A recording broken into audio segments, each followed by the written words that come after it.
Good morning, good morning, good morning. Freedom Fighter Radio coming to you live from the heart of the Great White North, the heart of the true North, strong and free. I'm your host, Ordinary Joe.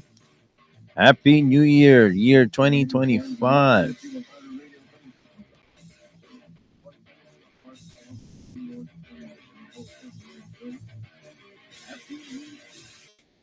There you go. I just heard the monitor, my voice coming through the monitor kind of threw me off there because it was a little too loud. But awesome, awesome. Thank God for this new platform that we can use to go live, albeit no video, just audio for this particular live session on Rumble Studio. We're gonna try and do this as regular as possible for the year 2025. We are 18 days away from the inauguration of our Renaissance man, Mr. Donald Trump, the next president of the United States, for his second term of his presidency. I don't know if there are any other presidents in the history of the United States where a two-term president had to um, serve as a president in a split kind of not not a consecutive term. There was a 4-year hiatus in between the two terms. I wonder if there are any other presidents in history of America who have done such kind of split term presidency. It's very unique. So that's why I'm kind of jokingly telling my friends and some of the people I talk to that I think they should allow Donald Trump to have a two term for starting sort of like a reset. Do not count the first term back in 2016 as his first term of presidency, but allow him to serve for two terms starting this year as his first term, and then allow him to run again for a second term in 20, is that 2029? 2029. So anyways, that is a very oh, by the way, hello to the we were pre-recording this on video as well, albeit we're not broadcasting with a video. So I just want to look at the camera and say hi to everyone who will be watching this on post. Um, it's never been a better time to be a freedomizer and a citizen of the free world, because we are at the um, crossroad of. Uh, I feel like 2025 will be a very promising year. Yes, but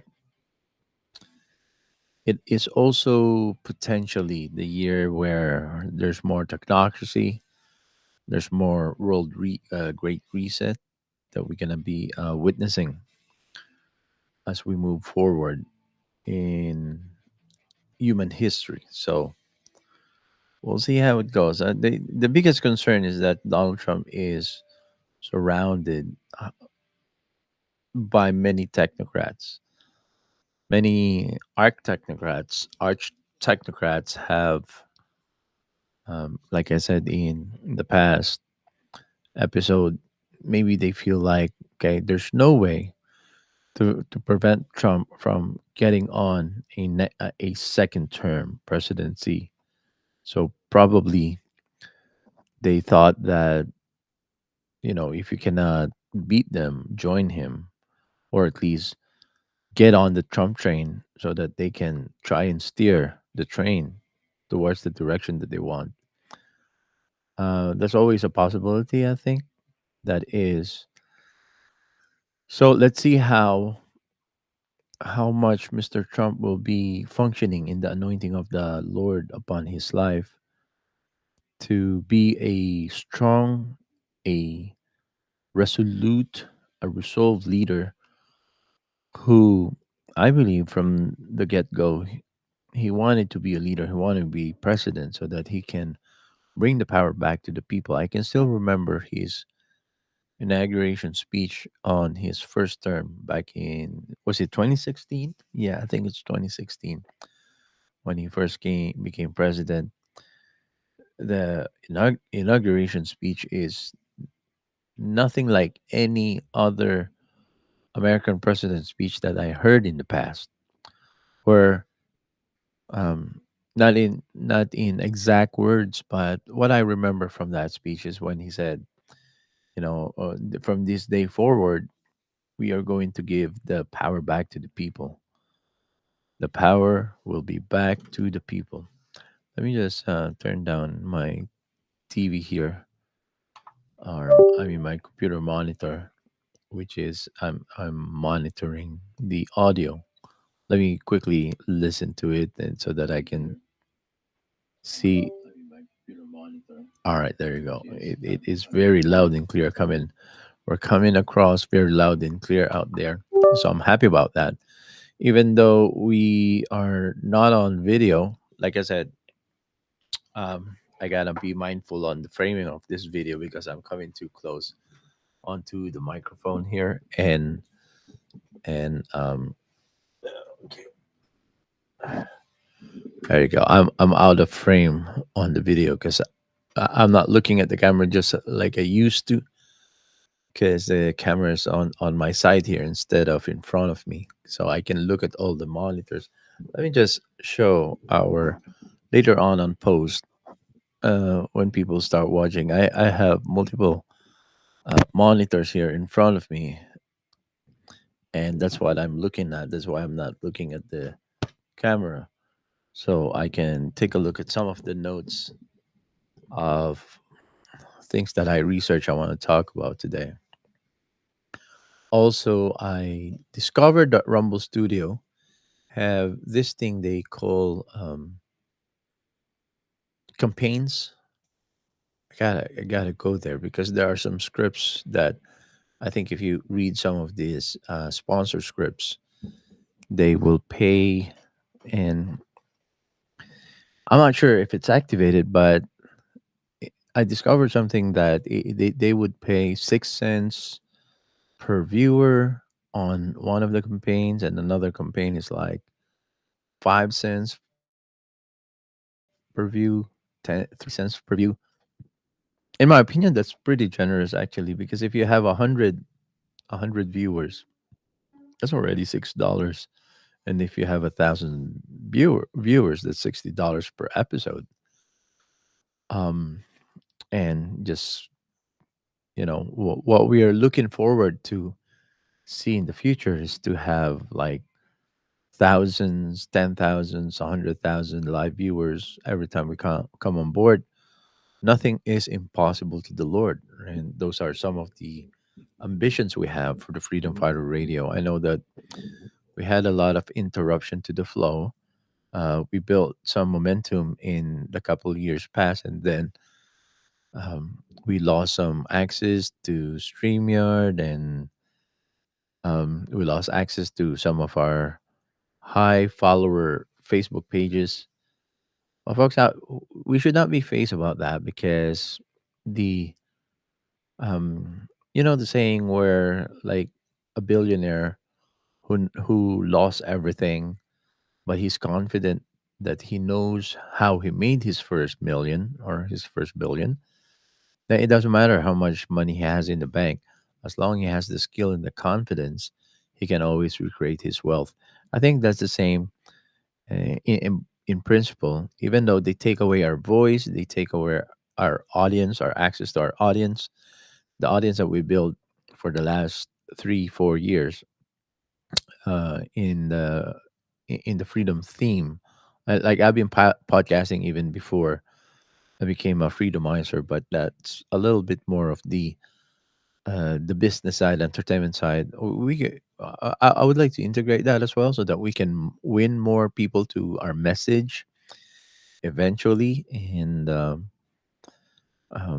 that was officially started 2018, um, uh, podcasting for the sort of lifestyle daily news magazine type of podcasting that is more leaning towards the entertainment and restaurants and foodie and city life kind of podcasting. And then when COVID came, 2019, I dropped everything and I just started transitioning my entertainment podcast to more serious freedomizers podcast. And we just talk since, but I think it is about good time now to reintegrate back some of those lifestyle entertainment kind of uh, subject matter, so that people who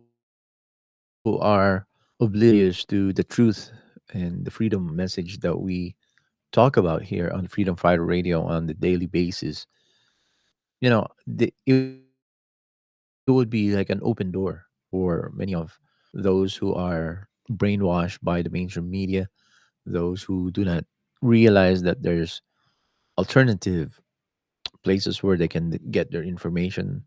Although we do not claim here on Freedom Fighter Radio, we do not claim to be a news outlet, and we cover some of the current news, but we don't always try and keep up with the news cycle. And for many reasons, one of the reason also is that we think that that is a part of how they gaslight people into just not having a focus on what we need to get done in society, and be tossed to and fro and up and down by the wind. Wherever the wind goes, the wherever the wind blows, everybody gets blown with the wind. We do not want that. We want to stick with our message. And the message is that our society has been socially engineered. We have been um, blinded from reality. We have been conditioned to to have a mentality outside of the organic and normal mentality of freedom. In a way, our freedom has been redefined for us, and we embrace the new normal, the new freedom. And I'm not talking about just the new normal that they introduced, the concept of their new normal that they introduced during those pandemic days. I'm not talking about that, because it is more than that. The new normal is probably, we were all born into the new normal since the first industrial revolution, and now we're about to enter the fourth industrial revolution. And here on Freedom Fighter Radio, that's what we talk about a lot, is the end game, which is, it feels like it's around the corner. The end game is called technocracy. And Patrick Wood, one of the person that I follow very, very closely, Patrick Wood is the author of the book. His recent, he's an author together with Anthony Sutton, former professor in Columbia University. They've been authors of many, many books, especially focusing on technocracy. And even before their focus in technocracy, they wrote books about the Trilateral Commission. But Professor Anthony Sutton has passed away since a few years now, and Patrick Wood carried on with the message. And his very last book is called The Evil Twin of Technocracy and Transhumanism. And you know, some people feel like you can only talk so much about technocracy and transhumanism, and there's other things. They think that there's other things that are important to talk about in society. But my thoughts about that is everything leads towards technocracy and transhumanism. The paradigm of the left versus right, the paradigm of the current political economic condition that we are conditioned to embrace as the only paradigm. Um, it's part of the psyop that makes us fence our mind. I talk about fencing, unfencing your minds, um, by allowing yourself to explore, allowing ourselves to explore the path, thought, thought, um, thought highways that the current paradigm, the current social mass psychosis or mass mentality is prohibiting certain kind of highways to be driven on, to be driven on. I think because of the conditioning, the social engineering that is so rampant and dominant in our society, there are things that normally most critical thinkers, most normal human beings would ask certain important questions.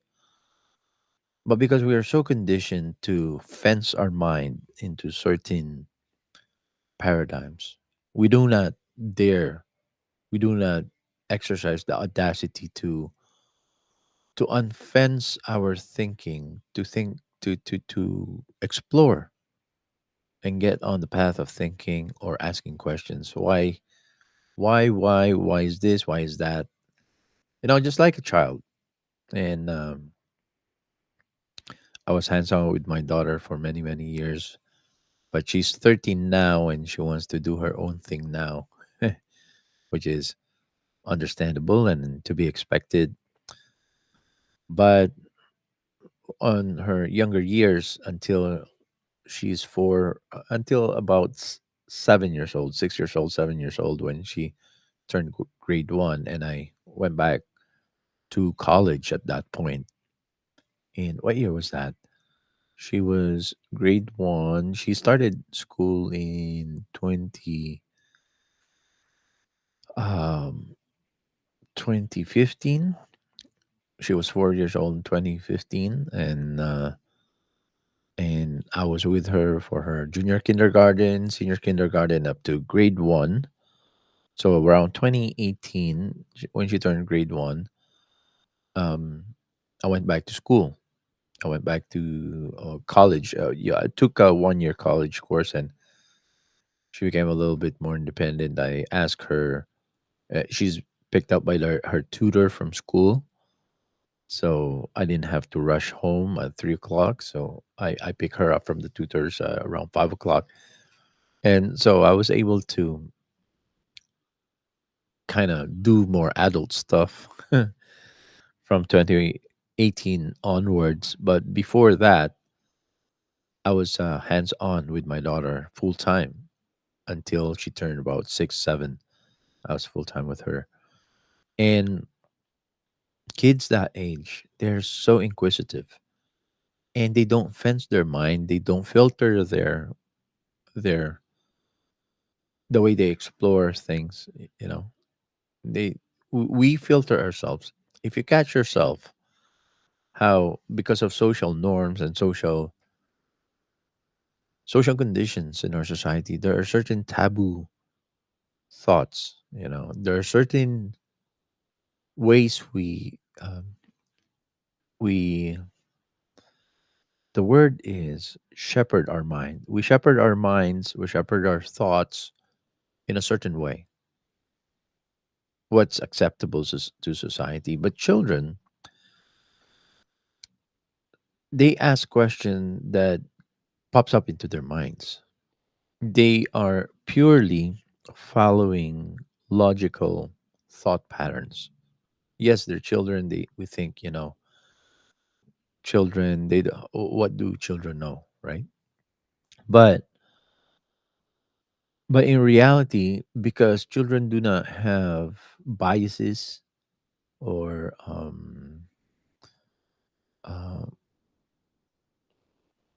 the what's the other word? Sort of like, you know, uh, prejudices. Children, until they are forced to embrace certain kind of ideology, which, our public school system are very good doing that job, brainwashing, indoctrinating our children. If children are left on their own to exercise their own critical logical thinking, they ask questions without filters. They do not. And sometimes adults get offended by the questions when in fact it shouldn't be an offensive question, because the children are just following the natural flow of their mind, logically, what they understand to be logically. But I see this all the time when I was hanging out with my daughter a lot, and with other kids her age, when she was in her, early ages. Children ask questions that offend a lot of adults, even though it shouldn't be offensive. But if you think about it, if you catch yourself, why have you been offended by a child's question? The child is just simply trying to know, or understand what's going on in certain aspect in society. But adults get offended because if they don't understand, many of these adults that are offended by children's inquisitive question, if they don't catch themselves, they wouldn't understand. We wouldn't understand that we have formed prejudices, biases, um, taboos, taboos in society that we do not dare to cross. And I see this in many Filipino adults.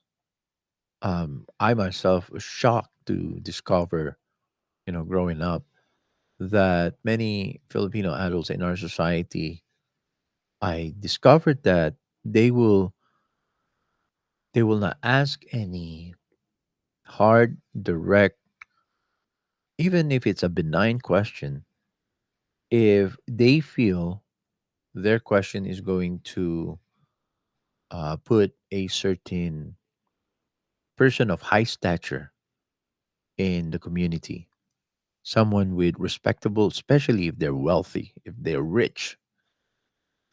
I noticed that, and it's not exclusive to Filipinos, but it is everybody.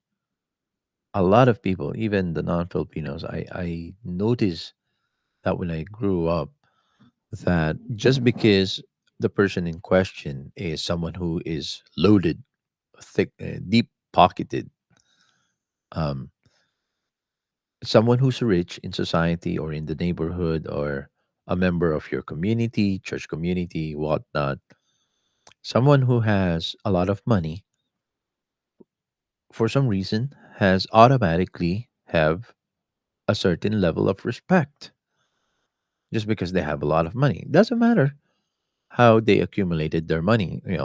A lot of them, I'm sure, a lot of the wealthy individuals we know in our immediate community, out, whether it is, your neighborhood community or your church community, your sports community, whatnot. Someone who we know in the community who happens to be loaded with money, or successful in business, successful in their career, or someone who's just have a lot of money, and we do not know how they made all the money that they are able to. flaunt around, they get automatic respect from people. Automatic respect. For some reason, people are just automatically, oh, so super polite and nice and very pleasant around people who looks rich, who drives nice cars, who live in beautiful homes, who have letters in their designation in their at the end of their names. For some reason, we automatically respect them. And come with that, people do not ask them very pointed questions. Or even question that they in their mind they formulate to be, maybe this is offensive if I ask this certain question. And so I children who do not have prejudices or certain kind of fence around their minds about certain topics, if they have a question for uncle or for Mr. Smith or Mr. that, Mr. this, and they have a question that just form in their mind based on the flow of their thoughts because of how they function logically, they will just blurt it out and ask it, right? With no hesitation.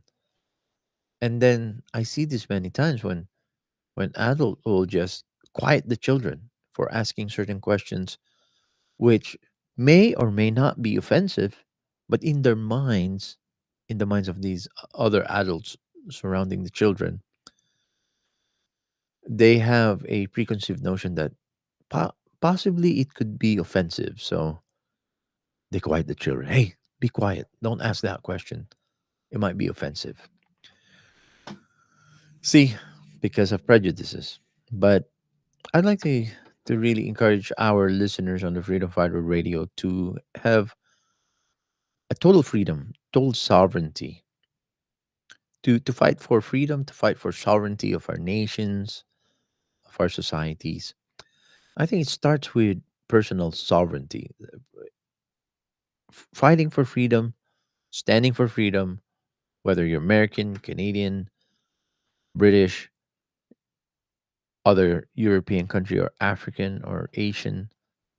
If you think of yourself as a freedomizer, a freedom fighter, you stand on guard for the freedom in the constitution of your respective countries that you represent.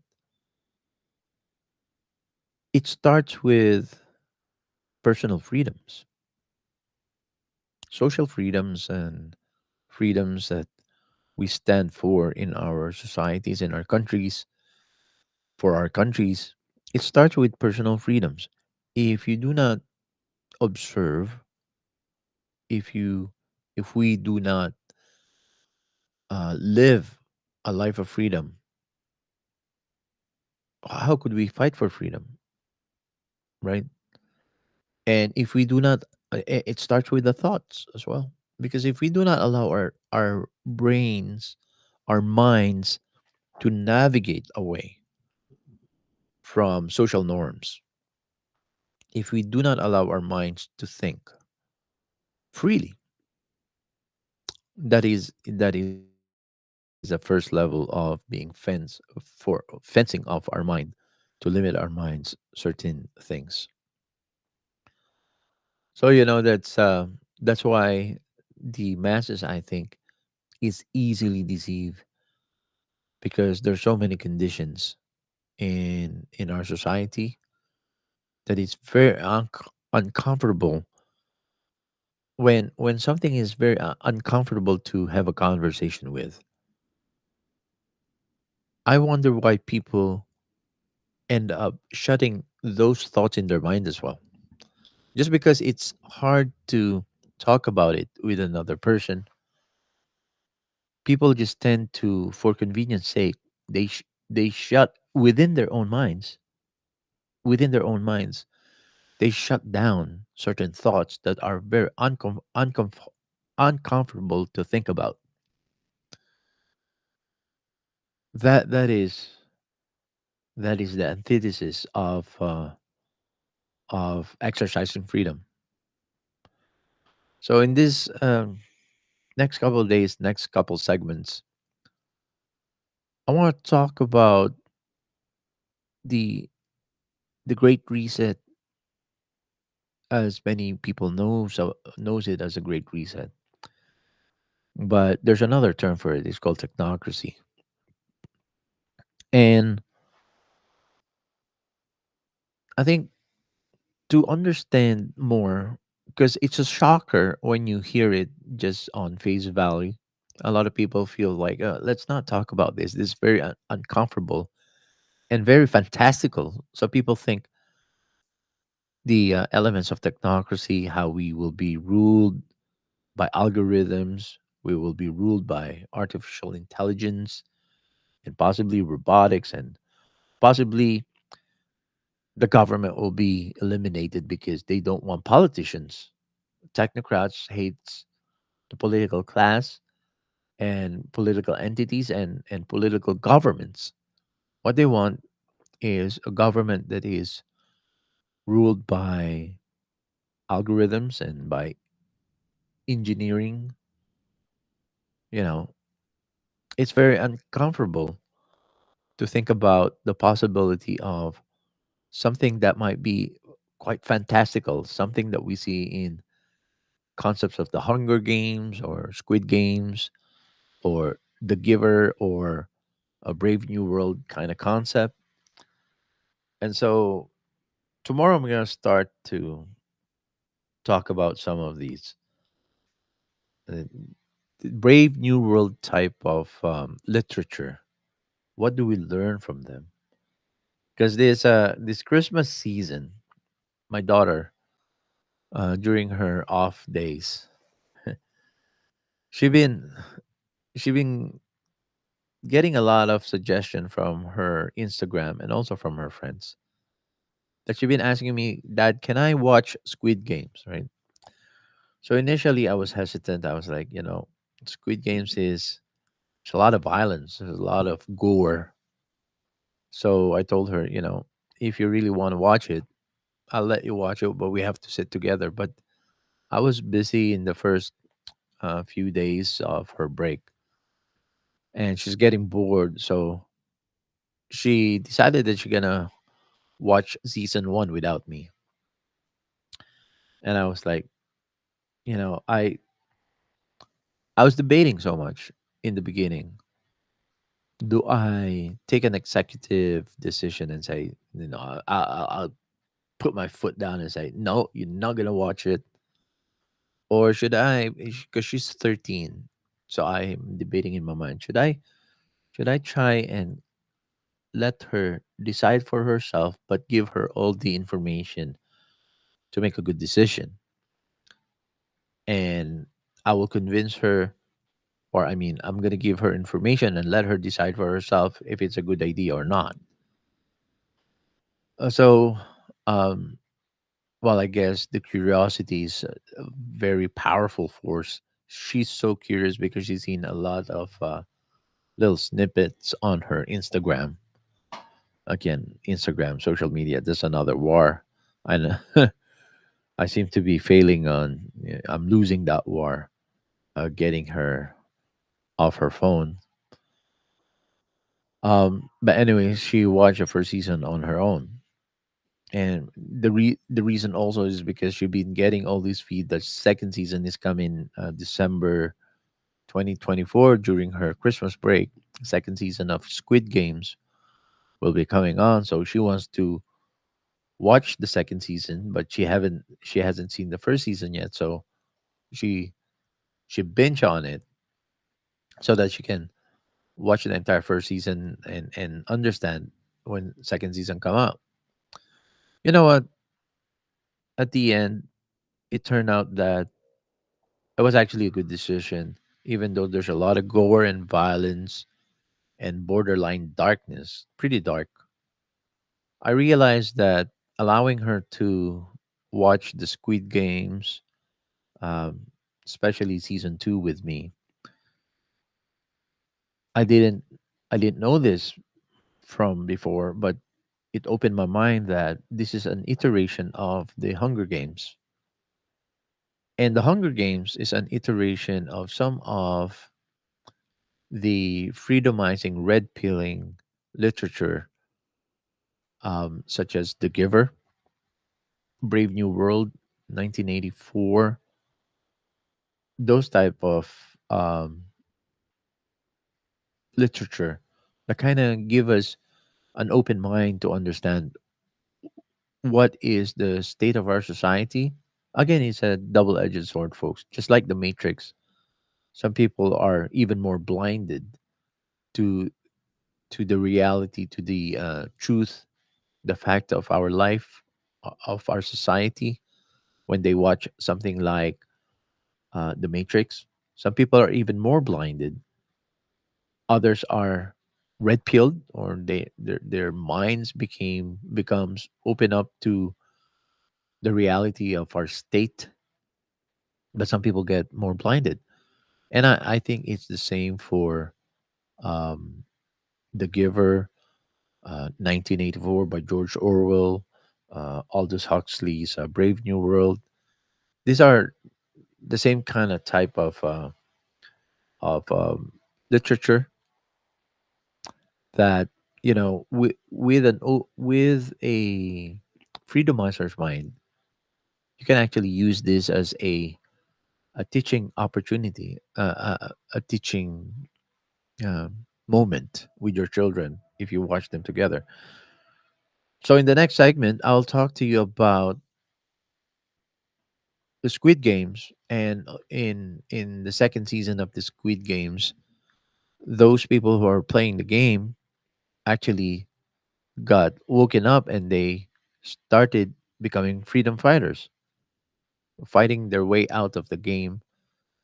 They started fighting the game masters, and they started to wake up and realize, okay, we do not need to participate in this game. We do not need to be pawns for their entertainment. And they woke up and they fought back. And I think that kind of mentality really is important to be dissected and understood in our society, because we are just one generation away from a totally free society to a total tyrannical society. It's just one generation away. Um, Ronald Reagan said that, and I think it's totally true. So, folks, I'll um, come again for the next segment. It would be sometime either today or tomorrow, but we are going to continue on with this path of conversation.